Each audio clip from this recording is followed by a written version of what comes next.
Zara descendit le seau dans le puits. Quand elle le remonta, ce n'était pas de l'eau qui l'attendait, mais un bébé vivant, silencieux, qui la regardait droit dans les yeux. Zara avait toujours été une femme simple. Elle parlait peu. Elle travaillait beaucoup. Chaque matin, elle se levait avant le soleil pour aller au champ, chercher de l'eau ou aider les autres femmes. Elle ne demandait rien à personne. Elle souriait doucement, même quand la fatigue lui brûlait le corps. Mariée à Kemo, elle n'avait qu'un seul rêve, entendre un jour le cri de son enfant dans la cour de leur maison.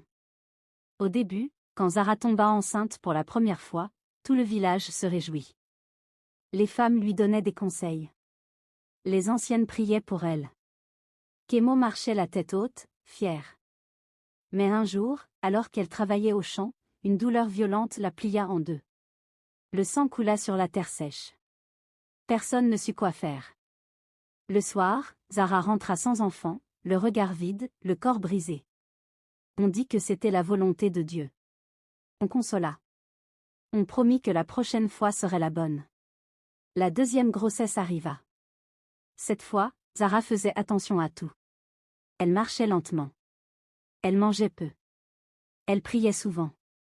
Mais près de la rivière, alors qu'elle lavait du linge, la douleur revint. Plus forte. Plus cruelle. Le sang se mêla à l'eau. Elle cria, mais le courant emporta sa voix. Elle rentra encore une fois les mains vides. Les regards commencèrent à changer. La troisième fois, Zara n'osa même pas se réjouir. Elle garda le silence.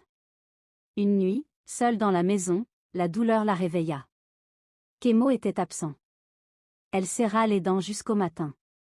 Quand le soleil se leva, il n'y avait plus rien. Juste du sang, du froid, et un silence lourd. À force, la compassion du village se transforma. Les femmes cessèrent de venir. Les enfants s'éloignèrent. Les anciens baissèrent la voix quand elle passait. On ne parlait plus de malchance, mais de mal. On chuchotait qu'elle portait quelque chose de sombre. Que son ventre était maudit. Que la mort marchait avec elle. Zara entendait ces murmures. Elle ne répondait pas. Elle continuait à marcher droite, même quand son cœur se brisait. Mais chaque pas devenait plus lourd. Et dans ses yeux, le rêve de devenir mère s'éteignait peu à peu, remplacé par la honte, la peur, et une profonde solitude. Kemo tenta de la défendre. Au début, il parlait fort. Il disait que Zara était une bonne femme. Qu'elle travaillait dur. Qu'elle n'avait jamais